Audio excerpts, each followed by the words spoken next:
In today's video, I'm going to teach you how to create and share a simple Typeform survey. First, open your browser on your PC. Any modern browser will work, and using the latest version helps everything load smoothly.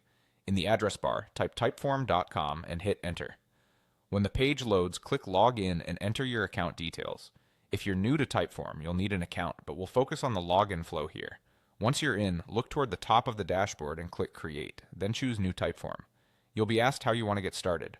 You can start from scratch if you want full control over every field and setting, or you can use Typeform AI to generate a draft based on a brief prompt. Start from scratch is great if you already know exactly what you want. The AI option can save time if you want a quick structure to refine. Now click the plus Add Content button. This is where you'll add questions. For a quick feedback form, begin with a multiple choice question and type, "How satisfied are you?"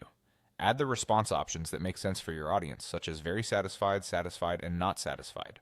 Next, add a rating question and write, "Rate our service from 1 to 3. Keep the scale tight and focused. A 3-point scale forces a clear, lean, positive, or negative.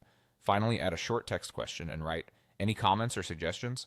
Short text is ideal for open-ended feedback without overwhelming people with long fields.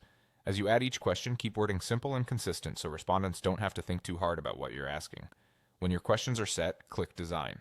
Here, customize your colors, fonts, and background to match your brand or the mood of your survey.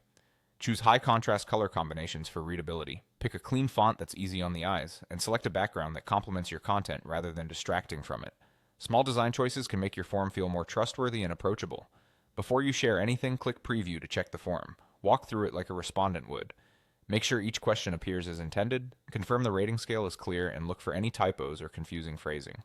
A quick preview pass can prevent drop-offs later. When you're happy with everything, click Share. Here you can copy a direct link to your form for email or social posts, or grab the embed code if you'd like to place the form on your website. And that's it, your Typeform is ready to go.